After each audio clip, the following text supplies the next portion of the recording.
बताता हूँ। Microsoft fabric ये माइक्रोसॉफ्ट का है एक software as a service platform है।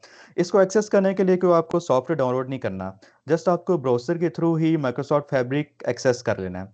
और इसको यूज़ करने के लिए आपको 60 डेज़ का ट्रायल भी दिया जाता है, जो आप यूज़ करके आपने अगर कोई भी प्रैक्टिस करनी है इस सेक्शन में, मतलब माइक्रोसॉफ्ट फैब्रिक की, तो आप उसकी सारी प्रैक्टिसेस कर सकते हैं। जब जॉब की फील्ड में जाएंगे तो ज़रूर आपकी जहाँ पर भी जिस कंपनी में भी आप जाएंगे, तो आपको माइक्रोसॉफ्ट फैब्रिक का अकाउंट वहीं पर मोस्ट लाइकली दे दिया जाएगा, क्योंकि माइक्रोसॉफ्ट फैब्रिक एक ऐसा प्लेटफॉर्म है जो मोस्टली ऑर्गेनाइजेशंस आजकल यूज़ करती हैं, जो जो माइक्रोसॉफ्ट की सर्विसेज को इस्तेमाल करती हैं। तो अगर आप चाहते हैं कि चलो ये पेड टूल है, लेकिन मैं इस पे प्रैक्टिस कैसे करूं, तो अब माइक्रोसॉफ्ट आपको 60 डेज़ का फ्री ट्रायल भी देता है। तो आप वो जाके इस्तेमाल कर रहे हैं और आप इसको यूज़ करना स्टार्ट कर सकते हैं। बट मैं आपको यहीं पर ही माइक्रोसॉफ्ट फैब्रिक का रियल यूसेज भी दिखाऊंगा कि किस तरह से यूज़ होता है, लाइक उसका इंटरफेस भी दिखाऊंगा आपको मैं। सारा शुरू शुरू में भी उसके बेसिक्स, मतलब कंप्लीट उसको ओवरव्यू में आपको चेक कराऊंगा कि कैसे वो आप यूज़ कर सकते हैं। तो माइक्रोसॉफ्ट फैब्रिक की 7 एक्सपीरियंसेस हो गए, अब हम इनके बारे में आगे डिस्कस करते हैं कि ये क्या करते हैं। Lake houses and power BI. तो अगर आपने माइक्रो नॉर्मली ये होता है कि देखें, नॉर्मली ये होता है कि अगर आप डाटा साइंटिस्ट हैं या फिर आप डाटा इंजीनियर हैं, ठीक है, तो आपका जो डाटा है, आप ऐसा करते हैं कि आपका जो डाटा है वो लेक हाउस में स्टोर हो जाता है, ठीक है। फैब्रिक लेक हाउस में, लेक हाउस ये एक ऐसा एक स्टोरेज ऑप्शन है कि जहां पर अनस्ट्रक्चर्ड डाटा भी और स्ट्रक्चर्ड डाटा भी, मतलब अनस्ट्रक्चर्ड डाटा और स्ट्रक्चर्ड डाटा दोनों स्टोर हो सकते हैं। बट एक चीज आप ये देख लें, स्ट्रक्चर्ड डाटा बताऊं क्या होता है? स्ट्रक्चर्ड डाटा वो डाटा होता है जो मतलब एक अच्छी सी फॉर्म में होता है, वो मतलब स्कैटर्ड नहीं हुआ होता। और अनस्ट्रक्चर्ड डाटा क्या होता है? वो ये होता है कि डिफरेंट जगहों से जब डाटा आता है ना, फॉर एग्जांपल कोई भी, मतलब कोई उसकी कोई ऑर्गेनाइज फॉर्म नहीं होती, आप उसको अनस्ट्रक्चर्ड डाटा समझ लें। तो लेक हाउसेस हम इसलिए यूज करते हैं कि अगर हमने अनस्ट्रक्चर्ड डाटा और स्ट्रक्चर्ड डाटा दोनों को हमने स्टोर करना हो, ठीक है, तो हम नॉर्मली यही करते हैं। और पावर बीआई ये होता है कि अगर हमने अपने ही जो डाटा है ना हमारे पास, स्ट्रक्चर डाटा और जो स्ट्रक्चर डाटा हमारे पास है, हमने उसकी अगर विजुअलाइजेशन बनानी हो, लाइक उसके हमने चार्ट्स बना के अपने ऑर्गेनाइजेशंस को दिखाने हो या अपने क्लाइंट्स को दिखाने हो, तो उसके लिए हम पावर बीआई का टूल यूज़ करते हैं। नॉर्मली तो हम ये अलग अलग टूल्स ना यूज़ कर रहे होते हैं, लेक हाउस हो गया और पावर बीआई हो गया। लेकिन माइक्रोसॉफ्ट फैब्रिक का ये फायदा हो गया कि अब ना ये सारे जो टूल्स हैं ना, जो different scientist, data engineers, data scientist, ML engineers use करते हैं, माइक्रोसॉफ्ट फैब्रिक ने क्या किया कि सारे टूल्स को एक ही फैब्रिक के इन्वायरमेंट में रख दिया, ताकि अब क्या होगा कि अब जस्ट आपको फैब्रिक ओपन करना है और आपके पास सारे टूल्स वो आ जाएंगे जो डाटा इंजीनियर्स को चाहिए होते हैं, मोस्टली जो उनको डाटा के उनके वर्क फ्लो में इस्तेमाल होते हैं, ठीक है। तो माइक्रोसॉफ्ट फैब्रिक एक ऐसा टूल है जहां पर आपके पास सारे टूल्स प्रोवाइड कर दिए जाते हैं, जो data engineers, data analyst, ML, machine learning scientist use करते हैं। तो एक ही प्लेटफॉर्म में, लाइक आपको कहीं किसी माइक्रोसॉफ्ट फैब्रिक के इन्वायरमेंट से बाहर ही नहीं निकलना पड़ता। आप एक ही आपने सॉफ्टवेयर ओपन किया और उसी सॉफ्टवेयर के अंदर आपको सारे टूल्स ऑलरेडी वहीं पर दे दिए जाते हैं, एक जगह से ही। नॉर्मली पहले माइक्रोसॉफ्ट फैब्रिक जब नहीं होता था ना, तब क्या होता था, तब डाटा इंजीनियर्स, ये डाटा एनालिस्ट हो गए, ये सारे इन लोगों को ना हर जगह पहले मुख्तलिफ टूल डाउनलोड करने पड़ते थे, हर जगह से गूगल पे गए, पहले इन्होंने ये सॉफ्टवेयर डाउनलोड किया, फिर दूसरा किया, फिर तीसरा किया, फिर चौथा किया। बहुत ज़्यादा टूल्स होते हैं। लेकिन क्योंकि इस तरह से कॉम्प्लेक्सिटीज भी आ जाती हैं और प्रॉब्लम्स और भी problems, for example version problems आ जाते हैं। टीम में अगर हमने शेयरिंग करनी हो डाटा की, तो उसमें प्रॉब्लम्स आ जाते हैं। इस तरह फैब्रिक का ये फायदा हो गया कि सारे टूल्स एक ही जगह मतलब एक ही जगह आपको मिल जाते हैं। आपको बस फैब्रिक ओपन किया, इन्वायरमेंट ओपन की, आप बस डायरेक्टली वहां से क्लिक किया, बस क्लिक किया इस सॉफ्टवेयर को, वो सॉफ्टवेयर वहीं पर ओपन हो जाता है। तो ये हम चीज़ आगे देखेंगे कि ये कैसे हो रही है, ठीक है। तो प्री रिक्विजिट्स क्या है इस सेशन को समझने के लिए? तो आपको कोई पाइथन की जरूरत नहीं है इस सेशन को समझने के लिए। आपको सीक्वल नहीं आती या पावर बीआई नहीं आती, कोई जरूरत नहीं इसकी भी, क्योंकि मैं अगर आगे यूज भी होगी ना, तो मैं आपको इतना समझा दूंगा कि आपको आइडिया हो जाएगा कि कैसे यूज हो रही है। तो आपको यहाँ पर बेसिक अंडरस्टैंडिंग एटलीस्ट होनी चाहिए कि डाटाबेसेस क्या होती हैं, मतलब डाटाबेसेस को हम क्यूरी क्यों करते हैं, और ये मशीन लर्निंग मॉडल्स क्या होते हैं। Machine learning models for example आप समझ लें कि वो एक ऐसे एल्गोरिदम्स होते हैं जिन पे मतलब हम एआई के जो डाटा होता है हम उस पर ट्रेन करते हैं, और फिर ये मतलब आपको ये एटलीस्ट आइडिया होना चाहिए कि मशीन लर्निंग मॉडल्स क्या करते हैं, और फिर इसके बाद डैशबोर्ड्स क्या होते हैं, बिजनेस इंटेलिजेंस डैशबोर्ड्स। ये वो होते हैं, आप समझ लें जैसे पावर बीआई में विजुअलाइजेशंस बनती है ना, या आप एक्सेल में जो चार्ट्स बनाते हैं, या विजुओ में जो चार्ट्स बनाते हैं, आप समझ लें कि ये डैशबोर्ड्स होते हैं जो आप पावर बीआई वगैरह के टूल्स में बनाते हैं या टैबलो में बनाते हैं। तो बस आप इसका ये माइंड में रख लें कि हम डाटा को किस तरह क्यूरी करते होंगे, या एमएल साइंटिस्ट क्या होते हैं, डाटा इंजीनियर्स बताऊं क्या होते हैं। मैं आपको एक मतलब मैं आपको बेसिक टर्म्स में समझा देता हूँ कि ये डाटा एनालिस्ट क्या करते हैं, डाटा इंजीनियर्स क्या करते हैं, और मशीन लर्निंग साइंटिस्ट क्या करते हैं। मतलब इस पूरी कहानी के पीछे सबसे पहला पहला जो कदम होता है ना, वो डाटा इंजीनियर का होता है। डाटा इंजीनियर का काम ये होता है कि वो डिफरेंट सोर्सेज से डाटा गैदर करता है, ठीक है। मतलब फॉर एग्जांपल मैं आपको एग्जांपल देता हूँ कि यूट्यूब हो गई, ठीक है। यूट्यूब में देख आपने नोटिस किया होगा कि आपको वही वीडियोस रिकमेंड की जाती है ना जो आपको जिनमें जिनमें आपका इंटरेस्ट होता है। तो आप यही सोचते होंगे कि कैसे मेरा डाटा उनके पास जा रहा है। तो डाटा इंजीनियर्स का ये काम होता है कि डाटा, आपका जो डाटा है ना, वो आपकी ही ब्राउज़र से शायद लेते होंगे, या आपकी ब्राउजिंग स्टाइल से लेते होंगे। वही डाटा आपको वो डिफरेंट सोर्सेज से गैदर करता है, फिर उसको ट्रांसफॉर्म करता है, मतलब उसको ऐसी शक्ल में लेके आता है कि आगे फिर जो डाटा डाटा वाले काम, डाटा में काम करने वाले होते हैं, वो उसको यूज़ करके फ़ायदा पहुंचा सकें अपनी ऑर्गेनाइजेशन को। तो डाटा इंजीनियर्स ने डिफरेंट सोर्सेज से डाटा गैदर कर लिया। अब क्या आता है काम, अब इसके बाद डाटा एनालिस्ट आ सकते हैं। डाटा एनालिस्ट क्या करते हैं कि डाटा इंजीनियर्स ने जो डाटा बनाया होता है ना अच्छी सी फॉर्म में, वो उसी डाटा को यूज़ करके किसी चार्ट्स की फॉर्म में अपनी ऑर्गेनाइजेशंस को दिखा देते हैं कि ये देखें जी, इन डाटा से हमें ये बात समझ आ रही है, और इस डाटा से हमें ये फ़ायदा हो सकता है। तो डाटा एनालिस्ट की ये काम हो गया कि उन्होंने ऑर्गेनाइजेशन, मतलब उस डाटा को विजुअलाइजेशन फॉर्म में बना के दिखा दिया अपनी ऑर्गेनाइजेशंस को या क्लाइंट्स को। तो अब तीसरी चीज़ आ जाती है कि डाटा साइंटिस्ट क्या करते हैं। डाटा साइंटिस्ट ये करते हैं कि वो जो डाटा दिया जाता है ना, जो डाटा इंजीनियर्स उनको डाटा देते हैं डाटा साइंटिस्ट को, डाटा साइंटिस्ट उसी डाटा को यूज़ करके वो तो चाहें तो वो उसकी विजुअलाइजेशन बना सकते हैं, मतलब चार्ट्स भी बना सकते हैं। और वो चाहें तो उसके मशीन लर्निंग मॉडल्स जो होते हैं ना, जो एआई के मॉडल्स होते हैं, उस पे वो उसी डाटा को ट्रेन भी कर सकते हैं। और चाहे तो वो जो मशीन लर्निंग के एल्गोरिदम्स होते हैं, वो अपनी वेबसाइट्स में बना के फिर हमें रिकमेंडेशन सिस्टम बना के मतलब वो बनाते हैं उस वेबसाइट पे। आपने जैसे यूट्यूब पे देखा होगा कि जो रिकमेंडेशन सिस्टम है ना, रिकमेंडेशन सिस्टम जो होता है, मतलब जो वीडियोस आपको रिकमेंड होती हैं वही शो हो रही होती हैं जो आपके इंटरेस्ट से रिलेटेड होती हैं। उसके पीछे जो एल्गोरिदम बनाया होता है ना, वो डाटा साइंटिस्ट या फिर मशीन लर्निंग साइंटिस्ट या एआई इंजीनियर्स बनाते हैं। तो वो ये आपको आई होप ये आइडिया हो गया हो कि ये कैसे हो रहा है सारा कुछ। तो अगर किसी को कोई क्वेश्चन हो ना, तो आप ज़रूर चैट में भी आप पोस्ट कर सकते हैं, या आप चाहे तो व्हाट्सएप ग्रुप में भी कर सकते हैं। तो ज़रूर आप कोई क्वेश्चन हो ज़रूर पूछेगा। तो फैब्रिक का आई होप आपको समझ आ गया होगा। Data flow, typical data workflow भी हमने डिस्कस कर लिए कि ये मतलब अगर यूट्यूब की स्ट्रीमिंग सर्विसेज है कि वो किस तरह से, मतलब यूट्यूब का डाटा आपके जो है वो यूज़ होता है। तो मतलब यहाँ पर आप ये देखें कि डिफरेंट सोर्सेज से ना डाटा गैदर होता है एक डाटाबेस में। ये डब्बा जो आपको नज़र आ रहा है, ये डाटाबेस की एक अलामत है। तो यहाँ पर डिफरेंट सोर्सेज डाटा यहाँ पर गैदर होता है एक डाटाबेस में। ये डाटा इंजीनियर्स करते हैं, नॉर्मली हम के यही काम करते हैं, ठीक है। नॉर्मली अगर हम डिफरेंट सोर्सेज से डाटा गैदर करके एक डाटाबेस में स्टोर करते हैं, फिर हम चाहें तो उस पे सीक्वल की डाटाबेस क्यूरीज लगा सकते हैं। मतलब क्यूरीज का मतलब ये है कि आपने जो डाटा स्टोर किया ना, उसमें आपने अगर कोई क्यूरी चलानी हो, लाइक आपने उसमें देखना हो कि यार मुझे इस समझना है कि ये डाटा कैसे काम कर रहा है। मतलब इसमें मैं देखना चाहता हूँ कि टॉप 10 हाईएस्ट या टॉप 10 लोवेस्ट कुछ मतलब आपने कोई भी इंसाइट्स निकालनी हो डाटा में से, तो सीक्वल से आप कर सकते हैं।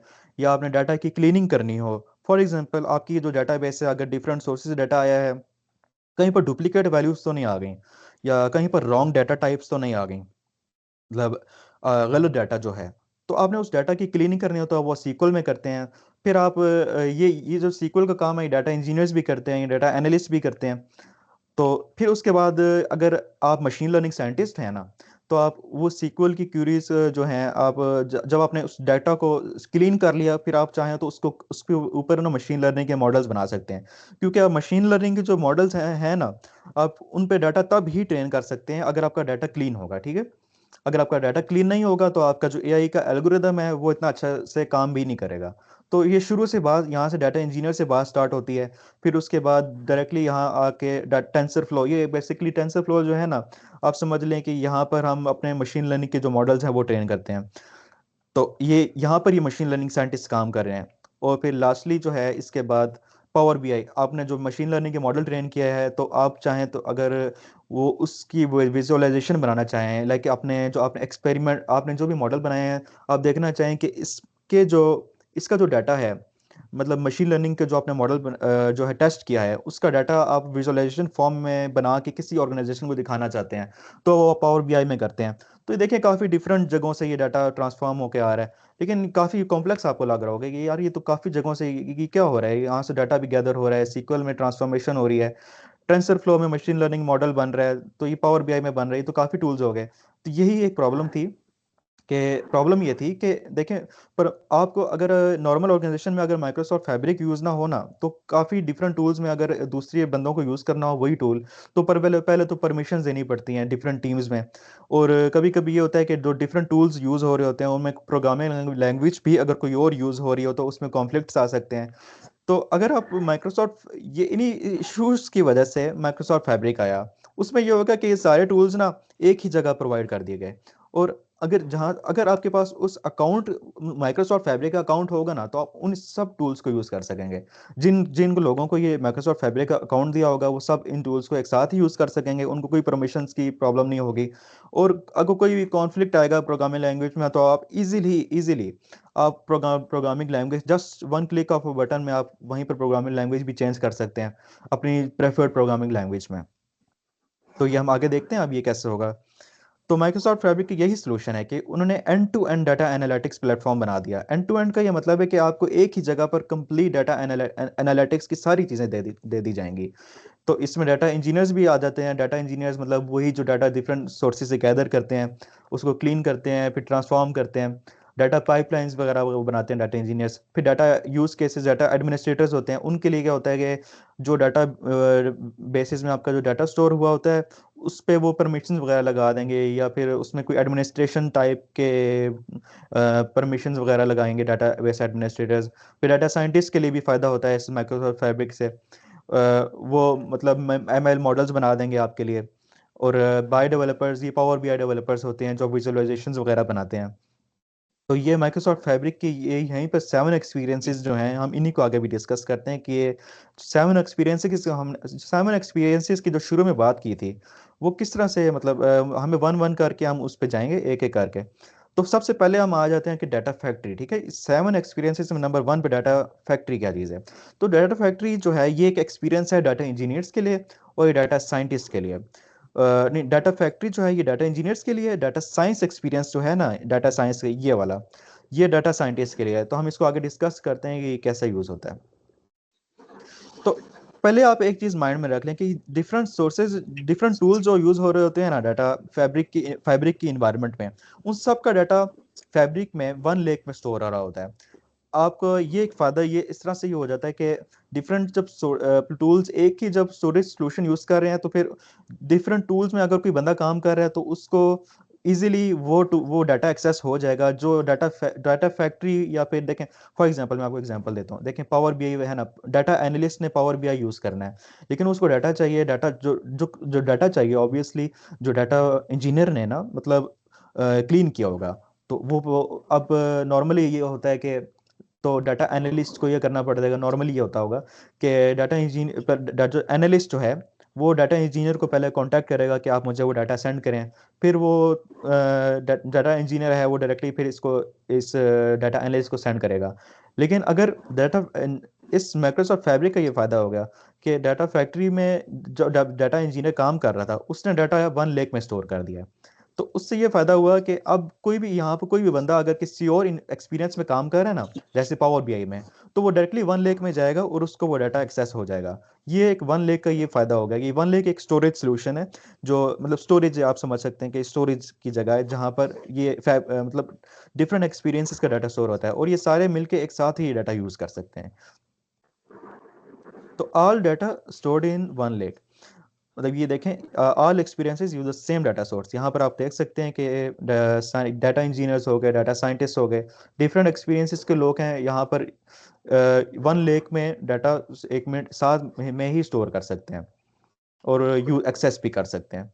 और एक चीज़ आप माइंड में रखें कि वन लेक में जो भी डाटा स्टोर होता है ना वो पार्केट फॉर्मेट में स्टोर होता है, डेल्टा पार्केट फॉर्मेट। तो इसका यही फायदा हो जाता है कि अगर फॉर्मेट के भी इश्यूज नहीं आते, क्योंकि हर कोई बंदा, अगर देखें सोचें, अगर हर बंदा एक ही फॉर्मेट में डाटा स्टोर कर रहा है तो कहीं किसी को फॉर्मेट का भी इश्यूज नहीं आएगा। तो वो अगर पावर बीआई बंदा, पावर बीआई को यूज करने वाला, अगर उसको डाटा यूज करना होगा तो वो ऑलरेडी पाकेट फॉर्मेट में यहाँ पर स्टोर हुआ होगा, वो डायरेक्टली यहाँ से उसको यूज कर सकता है वन लेक में से। अब हम आते हैं कि अब देखें, all experiences use the same data source. और ये हमने ऑलरेडी डिस्कस कर लिया बात कि वन लेक में ही एक सोर्स थी, तो सारे एक्सपीरियंसेस एक साथ एक ही डाटा सोर्स को यूज कर रहे हैं, वन लेक को।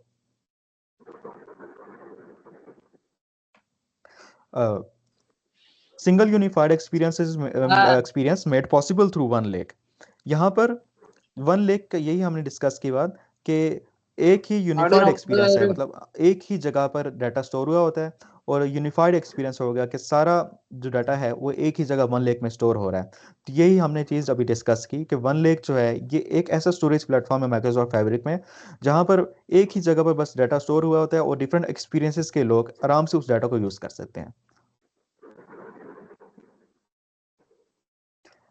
हाँ, अब हम देखते हैं कि एक एक एक्सपीरियंस की तरफ आते हैं कि इस सेवन एक्सपीरियंसेस में जो माइक्रोसॉफ्ट फैब्रिक की इन्वायरमेंट है, वो एक एक एक्सपीरियंस क्या काम करता है। तो पहला एक्सपीरियंस आ जाता है डाटा फैक्ट्री। तो डाटा फैक्ट्री में ये होता है कि आपका जो डाटा है वो इंजेक्शन और ट्रांसफॉर्मेशन के लिए यूज़ होता है। मतलब डाटा फैक्ट इंजेक्शन का ये मतलब है कि डिफरेंट जगहों से डाटा आपने अगर स्टोर करना है ना, तो आप ये डाटा फैक्ट्री यूज़ करते हैं। आपने डाटा इंजेस्ट कर लिया और ट्रांसफॉर्म भी कर सकते हैं डाटा फैक्ट्री में। ट्रांसफॉर्मेशन का क्या मतलब है, जब आपने डाटा इंजेस्ट कर लिया ना डिफरेंट जगहों से, आपने उस पर कोई क्लीनिंग करनी है ना, तो आप डाटा फैक्ट्री में ये काम कर सकते हैं। तो अब डाटा फैक्ट्री में दो मेन टूल्स यूज होते हैं। अब इन टूल्स, इनका में आप डाटा पाइपलाइन तो हम नहीं डिस्कस करेंगे, हम जस्ट डाटा फ्लो जेन 2 डिस्कस करेंगे। तो आपको मैं अभी यहाँ पर ये दिखाता हूँ, फैब्रिक की इन्वायरमेंट आपको मैं दिखाता हूँ कि डाटा फैक्ट्री में अगर हमने डाटा इंजेस्ट करना हो या ट्रांसफॉर्म करना हो तो हम किस तरह से हम इसको यूज़ कर सकते हैं। तो फैब्रिक, माइक्रोसॉफ्ट फैब्रिक के लिए मैं अब यहाँ पर डाटा कैम का इस्तेमाल कर रहा हूँ। डाटा कैम एक बहुत अच्छा एक प्लेटफॉर्म है जहाँ पर आपको इजीली काफ़ी अच्छे डाटा साइंटिस्ट, डाटा इंजीनियर्स के कोर्सेज मिल सकते हैं। और वहीं पर माइक्रोसॉफ्ट फैब्रिक का जो कोर्स मैंने किया था, उसका ये फ़ायदा हो गया मुझे कि आप ये देखें, वर्चुअल मशीन डायरेक्टली इस फैब्रिक की जो वर्चुअल मशीन है, यहाँ पर डायरेक्टली फैब्रिक को एक्सेस कर सकते हैं। तो अब मैं आपको यहाँ दिखाता हूँ, आप जैसे ही फैब्रिक ओपन करेंगे ना, माइक्रोसॉफ्ट फैब्रिक, अगर आपने अकाउंट बना लिया है तो आपके पास ऐसी इन्वायरमेंट शो हो रही होगी। ये देखें, ऐसी इन्वायरमेंट है जैसे ही वेलकम टू माइक्रोसॉफ्ट फैब्रिक। तो यहाँ पर सेवन एक्सपीरियंसेस देखें, हम जो सेवन एक्सपीरियंसेस की बात कर रहे थे वो किधर है, वो है यहाँ पर। ये देखें, क्रिएट पे गए, यहाँ पर ये देखें डाटा इंजीनियरिंग का एक्सपीरियंस आ गया, डाटा फैक्ट्री का एक्सपीरियंस आ गया, ये डाटा साइंटिस्ट का एक्सपीरियंस आ गया, डाटा वेयर हाउसेज आ गए। डाटा वेयर हाउस एक ऐसा स्टोरेज प्लेटफॉर्म है जहाँ पर आपका डाटा ना स्ट्रक्चर्ड फॉर्मेट में स्टोर होता है, मतलब एक अच्छी ऑर्गेनाइज फॉर्म में स्टोर होता है। तो बाकी यहाँ पर डिफरेंट एक्सपीरियंसेस हैं, और ये टोटल सेवन एक्सपीरियंसेस हैं, और सेवन एक्सपीरियंसेस के अपने टूल्स हैं। देखें, देखें ये पावर बीआई है, उसके अपने पावर बीआई के अपने टूल्स हैं यहाँ पर। और ये इंडस्ट्री सॉल्यूशंस हैं, उसके अपने दो टूल्स हैं। डाटा वेयर हाउस है तो डाटा वेयर हाउस के डिफरेंट यहाँ पर टूल्स हैं। डाटा फैक्ट्री है, डाटा फैक्ट्री में डिफरेंट टूल्स हैं। तो हम यहाँ पर डिस्कस कर रहे थे डाटा फैक्ट्री। तो डाटा फैक्ट्री में पहले हम बस डाटा फ्लो जेन 2 डिस्कस करेंगे कि डाटा फ्लो में, डाटा फैक्ट्री में कि किस तरह से आपको मैं आपको दिखाऊंगा कि किस तरह से जो डाटा इंजीनियर होता है वो काम करता है यहाँ पर, अगर उसको माइक्रोसॉफ्ट फैब्रिक इस्तेमाल करना हो। बहुत सिंपल है, कोई इसमें इतना कॉम्प्लेक्स नहीं होगा।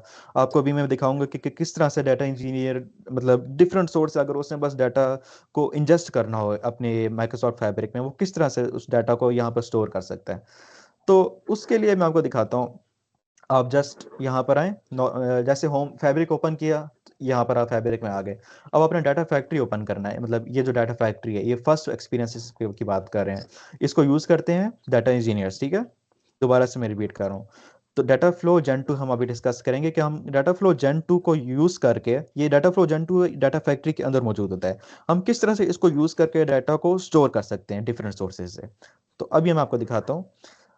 तो ये देखें, यहाँ पर आप क्रिएट में गए, नंबर वन, यहाँ पर क्रिएट में आप गए, और यहाँ पर आपने अगर डाटा फैक्ट्री में अपना डाटा डाटा को स्टोर करना हो तो आप डाटा फ्लो जेन 2 को यूज़ कर सकते हैं। इस पे आप डाटा की प्रिपरेशन कर सकते हैं, या आप यहाँ पर जो डिफरेंट टूल्स हैं उनकी नीचे डिस्क्रिप्शंस भी दी हुई हैं कि एक एक टूल क्या काम करता है। अब जो फर्स्ट टूल है डाटा फ्लो जेन 2, उसको आप यूज़ करके डाटा को प्रिपेयर कर सकते हैं, उसको क्लीन कर सकते हैं और उसको ट्रांसफॉर्म कर सकते हैं। तो डाटा कैंप पे आपको माइक्रोसॉफ्ट फैब्रिक के ना डिफरेंट जो डाटा हैं, डिफरेंट जो एक्सपीरियंसेस हैं उनको आपको वर्चुअल मशीन्स ऑलरेडी प्रोवाइड कर दी जाती हैं। आप डायरेक्टली यहाँ पर आए, आपको ये बहुत ज़बरदस्त ट्यूटोरियल्स यहाँ पर दिए हैं कि देखें वन बाय वन आपको यहाँ ट्यूटोरियल दिया गया होगा कि आप पहले क्रिएट पे आएँ और उसके बाद आप एक एक एक्सपीरियंसेस के बारे में पढ़ें कि ये क्या करता है, और यहाँ पर क्विज़ेस का सिस्टम है सारा। तो अभी हम डिस्कस करते हैं कि डाटा फैक्ट्री पे किस तरह से काम होता है।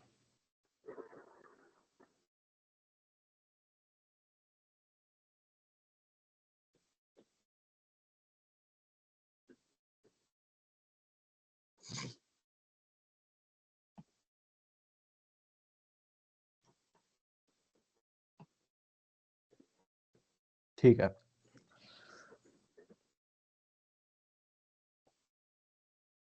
ये देखें। तो सबसे पहले आप यहाँ क्रिएट में आए और डाटा फैक्ट्री के फर्स्ट टूल पे हम डिस्कस करते हैं कि डाटा फ्लो जेन 2 अगर हमने इस्तेमाल करना हो। आप यहाँ पर आए और इस पर क्लिक कर रहे हैं।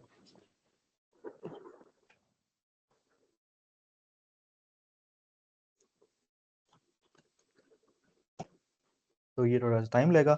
और अब यहाँ पर हम डिफरेंट सोर्सेज से डाटा को उठा सकते हैं। अगर आपके पास एक्सेल का डाटा कहीं पर पड़ा हुआ है, आप एक्सेल से डाटा उठा सकते हैं। सीक्वल सर्वर भी होता है, और आप अगर चाहें तो सीएसवी की फाइल से भी डाटा को उठा सकते हैं। तो अब हम देखते हैं कि अगर हमने डाटा उठाना है तो अब हम कहाँ से लेके आएं। तो अभी हमारे पास कोई डाटा नहीं पड़ा हुआ, तो उसके लिए हम अभी पहले डाटा लेके आएंगे। डाटा लाने के लिए हम अभी डाटा वेयर हाउस में डाटा स्टोर करेंगे। डाटा वेयर हाउस ये क्या है, आप समझ लें कि एक ऐसा स्टोरेज ऑप्शन है जहाँ पर आप डाटा को एक एक स्ट्रक्चर्ड फॉर्म में आप स्टोर कर सकते हैं। स्ट्रक्चर्ड फॉर्म में, लाइक ऑर्गेनाइज्ड फॉर्म में आप स्टोर कर सकते हैं। वहाँ पर डाटा वेयर हाउस में आप अनस्ट्रक्चर्ड फॉर्मेट में डाटा को स्टोर नहीं कर सकते।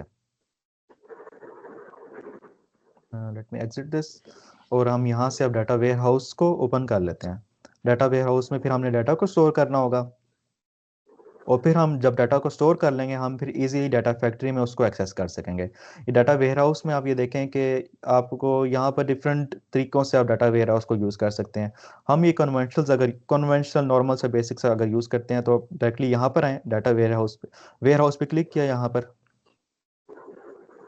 और आप यहाँ पर लिख दें माय फर्स्ट वेयर हाउस।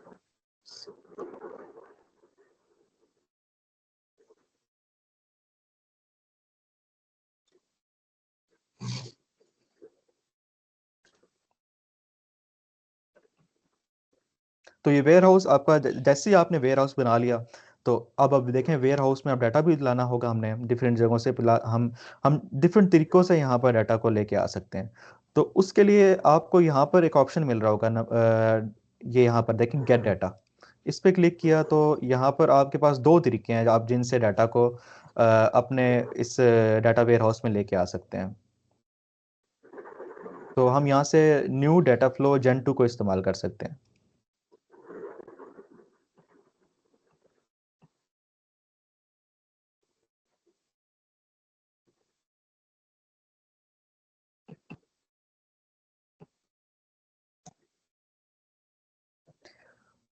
तो अब न्यू डाटा फ्लो जेन 2 को हमने जैसे ही वहां पर ओपन किया, तो डायरेक्टली डाटा फ्लो जेन 2 की इन्वायरमेंट ओपन होगी। तो इसमें अब ये कह रहा है कि आप डिफरेंट तरीकों से जगहों से डाटा कैसे उठाएं। अब हम उठाएंगे सीएसवी की फाइल से, import from a text CSV file. उसके लिए अब ये कह रहा है कि आपने जो सीएसवी फाइल है वो डाटा सोर्स के साथ आप कनेक्ट करें। तो यहाँ पर हमने फाइल पाथ देना होगा। फाइल पाथ में उठा लेता हूँ डाटा कैंप से। यहाँ पर डाटा कैंप पे इस फाइल पाथ ऑलरेडी दिया गया होगा। Let me see where it is.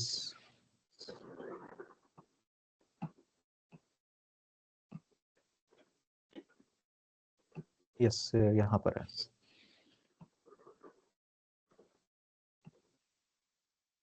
ये डाटा सोर्स डाटा कैंप पे ऑलरेडी प्रोवाइड कर दी गई थी। कि अगर आपने डाटा वेयर हाउस में डाटा स्टोर करना है, डाटा डाटा CSV फाइल के थ्रू, तो यहाँ पर आप इंपोर्ट कर सकते हैं इजीली। तो डाटा वेयर हाउस में हम अभी आ गए यहाँ पर डाटा फ्लो जेन 2 में।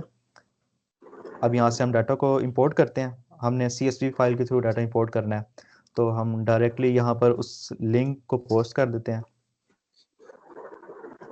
जस्ट नेक्स्ट करते हैं यहाँ पर।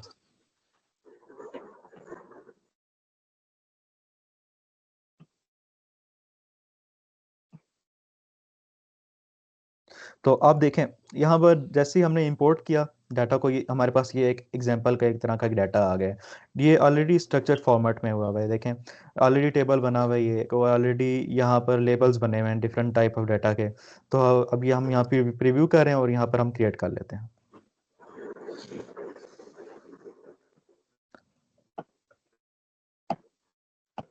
तो अब देखें, अब हमने डाटा को देखें इंजेस्ट तो कर लिया, यहाँ पर इन डाटा को इंजेक्शन का काम हो गया। अगर आप डाटा इंजीनियर है ना, तो आपने यहाँ पर एक जो काम देखा है, ये डाटा इंजीनियर जो है वो जब उसको डाटा डिफरेंट जगहों से डाटा उठाना होगा, तो ये एक एग्जांपल है उसकी। हमने डाटा फ्लो जेन 2 को यूज़ करके अभी डाटा को हमने इंजेस्ट किया है, मतलब अभी हासिल किया हमने। तो अब स्टोर भी तो करना होगा। स्टोर के लिए यहाँ पर एक ऑप्शन होता है मैनेज क्यूरीज में। हाँ, ये ऑलरेडी यहाँ पर डेस्टिनेशन सेट हुई हुई है। यहाँ पर डाटा डेस्टिनेशन में ये देखें, डाटा वेयर हाउस में डायरेक्टली जा रहा है डाटा आपका। तो उसके लिए आपने यहाँ पर डाटा को आप डायरेक्टली यहाँ पर पब्लिश कर सकते हैं। यहाँ पर हम जैसे ही पब्लिश करेंगे तो यहाँ पर डाटा जो है आपका डाटा वेयर हाउस में अभी पब्लिश हो जाएगा। यहाँ पर आप देख सकते हैं कि हमने जो डाटा इंजेस्ट किया था वो अब जा रहा है डाटा वेयर हाउस में। यहाँ पर ये डाटा वेयर हाउस हमने जो बनाया था, अभी ये डाटा वहाँ पर प्रोसेस हो रहा है। तो इसमें थोड़ा टाइम लग सकता है। तो हम अब आते हैं डायरेक्ट नेक्स्ट चीज़ पे, क्योंकि 30 मिनट्स रह गए हैं, तो सारी चीज़ें कवर कर लेते हैं। इतना इसमें अगर हम जाएंगे तो आपको कॉम्प्लेक्सिटीज आ सकती हैं।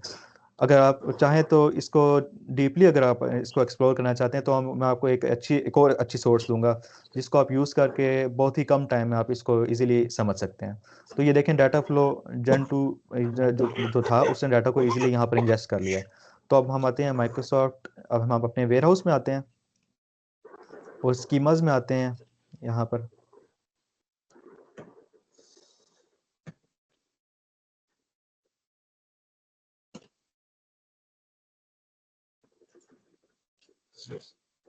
और टेबल्स,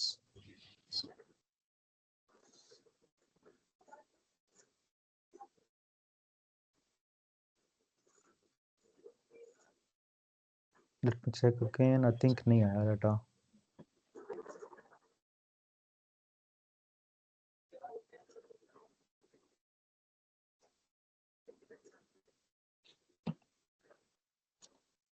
समटाइम्स ये इनका वर्चुअल मशीन जो है, हाँ ये देखें अभी भी ये डाटा जा रहा है, तो इस वजह से आई थिंक काफ़ी बड़ा डाटा है जिस वजह से अभी तक डाटा वेयर हाउस में नहीं आया।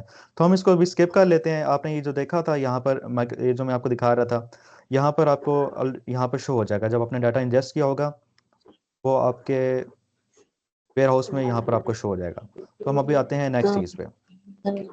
आप चाहें तो डाटा पाइपलाइन के थ्रू भी जो डाटा है वो यूज़ कर सकते हैं डाटा को, लेकिन वो थोड़ा सा भी कॉम्प्लेक्स हो जाएगा। वो डाटा इंजीनियरिंग में काफ़ी थोड़ी सी एडवांस फील हो जाती है, लेकिन उसको भी मैं आपको बताता हूँ वो कैसे होता है। तो डाटा फ्लो जेन 2 जो है ना, वो आप इस्तेमाल करते हैं अगर आपने डिफरेंट सोर्सेज डाटा उठाना हो, लाइक एक्सेल की शीट हो गई या कोई CSV की कोई फाइल होगी।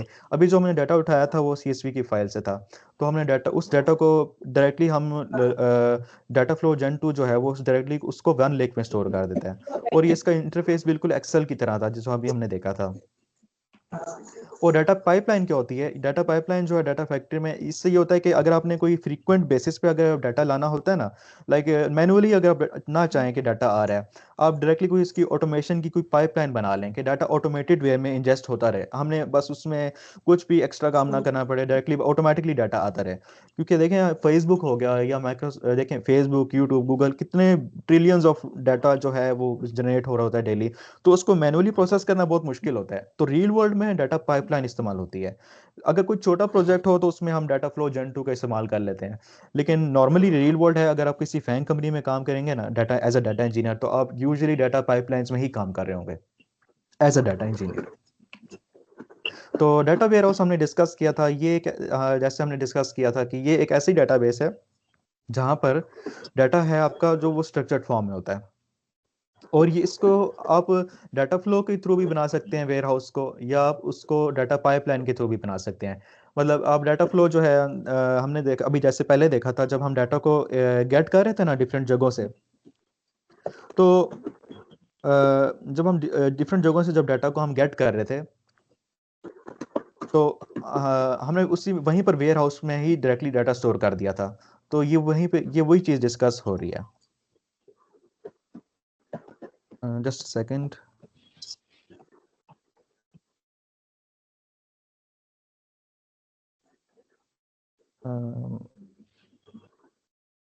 ऑलराइट, हम एक और चीज़ इंपॉर्टेंट आपको मैं बताऊं कि जो वेयर हाउस है ना आपका, वहां पर आपको जो डाटा है वो सिर्फ सीक्वल में ही हम उसको रीड कर सकते हैं और हम उसको राइट कर सकते हैं। लाइक अगर आपने डाटा को रीड करना है तो आपको सीक्वल आनी चाहिए अगर आपने डाटा वेयर हाउस के साथ इंटरेक्ट करना है।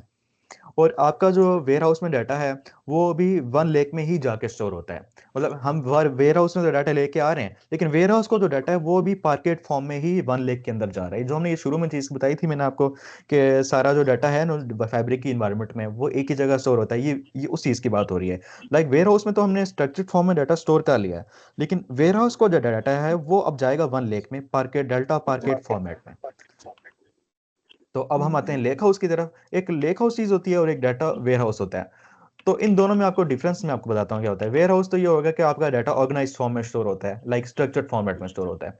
लेक हाउस में ये होता है कि आपका जो डाटा है वो अनस्ट्रक्चर्ड फॉर्मेट में भी आप स्टोर कर सकते हैं और स्ट्रक्चर्ड फॉर्मेट में भी स्टोर कर सकते हैं।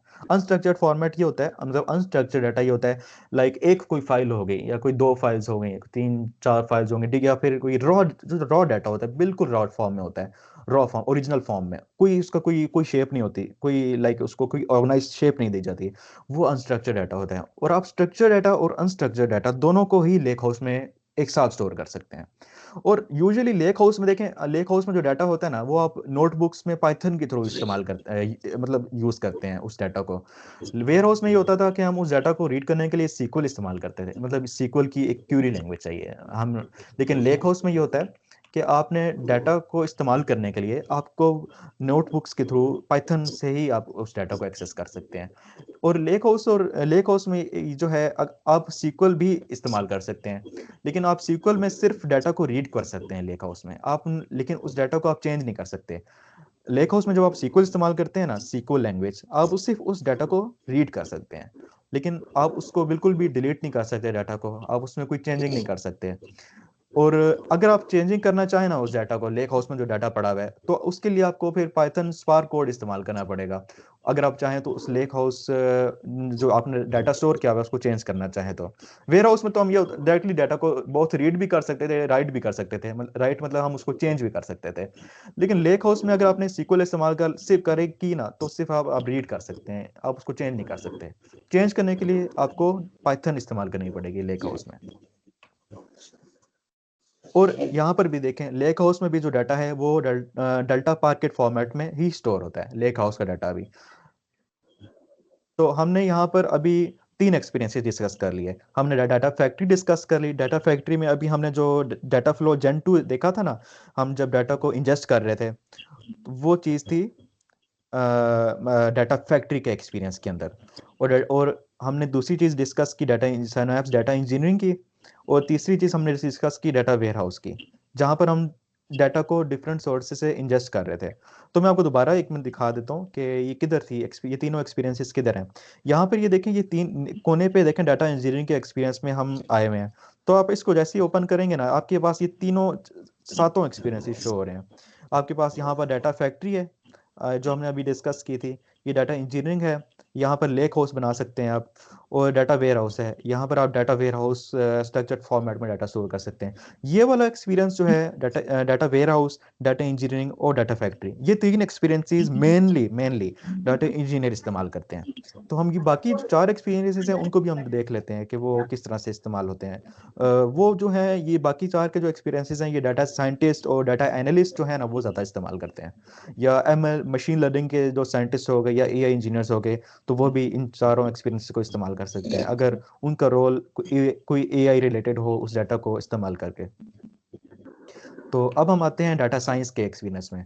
तो डाटा साइंस के में ये होता है कि आपको ना नोटबुक्स, आप डाटा साइंस में अगर डाटा साइंटिस्ट हैं तो आप नोटबुक का इस्तेमाल करके डाटा एक्सप्लोरेशन या फिर मैनिपुलेशन कर सकते हैं। आप नोटबुक में आप ज़्यादातर मोस्टली स्पार्क कोड ही हमेशा इस्तेमाल करते हैं। स्पार्क कोड बेसिकली एक एपेक्स स्पार्क एक है, एक उसकी आप API यूज़ करके यहाँ पर नोटबुक के इन्वायरमेंट में आप पाइथन के ज़रिए ही डाटा एक्सप्लोरेशन या मैनिपुलेशन कर सकते हैं एज अ डाटा साइंटिस्ट। ये अभी क्यों डाटा एक्सप्लोरेशन या मैनिपुलेशन कर रहे हैं? इसलिए क्योंकि आपने ML मॉडल्स बनाने होंगे। ML models like machine learning के जो मॉडल्स होते हैं, आपने उस डाटा को यहाँ से एक्सप्लोर किया, आपने उसको मैनिपुलेट करके एज अ डाटा साइंटिस्ट आपने उस पर ML मॉडल्स बना लिए। और आप चाहें तो एक्सपेरिमेंटेशंस भी कर सकते हैं। एक्सपेरिमेंटेशन एक और टूल है डाटा साइंस के एक्सपीरियंस में। इसमें ये होता है कि आपने अगर डिफरेंट मॉडल्स में कंपैरिजन करना हो ना, कि ये वाला मॉडल दूसरे से अच्छा है या तीसरे से अच्छा है, तो आप एक्सपेरिमेंट्स का इस्तेमाल करते हैं। मैं आपको अभी इन दोनों चीज़ को दिखाता हूँ। यहाँ पर आप आएँ और यहाँ पर इस एक्सपीरियंस में जाएँ, दोबारा देखें माइक्रोसॉफ्ट फैब्रिक की इन्वायरमेंट में आएँ और यहाँ पर डाटा साइंस लिखा हुआ है, इस पे क्लिक करें। तो आपके पास ये तीनों टूल्स आ गए। आप नोटबुक बनाएं, या नोटबुक में आप अगर डाटा मैनिपुलेशन आपने करनी हो या फिर आपने डाटा को चेंजिंग करनी हो डाटा की, और अगर आपने मशीन लर्निंग का मॉडल बनाना है, मॉडल लाइक अगर आपने जो डाटा यहाँ पर यूज़ किया है आपने उस पर ML मॉडल बनाना है, तो आप यहाँ पर मशीन लर्निंग का मॉडल बना सकते हैं। और अगर आपने डिफरेंट मॉडल्स में कंपैरिजन करना हो तो आप यहाँ पर एक्सपेरिमेंट्स का इस्तेमाल कर सकते हैं।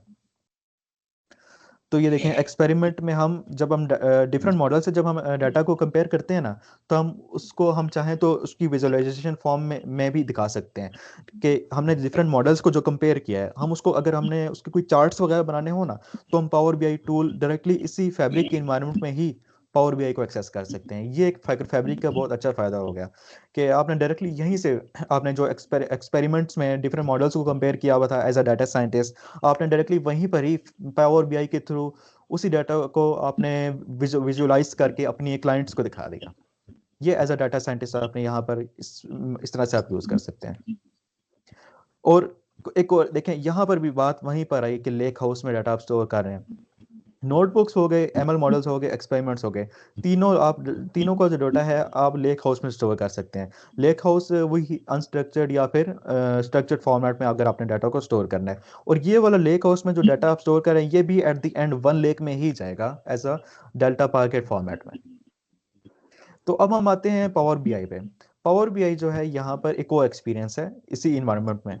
देखिए पावर BI एक और यहाँ पर एक फर्स्ट में जो है, ये आप इसको ओपन करें तो आपके पास यहाँ पर डायरेक्टली पावर BI ओपन हो गया, आपको कोई extra power BI tool download करने की जरूरत नहीं पड़ी।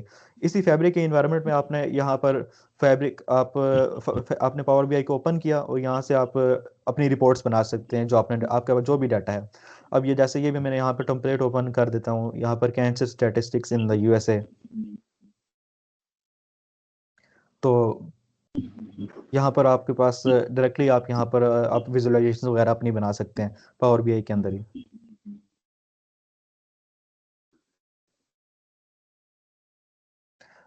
ये जो पावर BI का टूल था ये 2011 में आया था, और फिर बाद में फिर इसको फैब्रिक के इन्वायरमेंट में ही इंटीग्रेट कर दिया गया था। फैब्रिक जो है ना, पावर BI ये भी माइक्रोसॉफ्ट का टूल है, और ये फैब्रिक जो है ये दोनों माइक्रोसॉफ्ट के टूल्स हैं।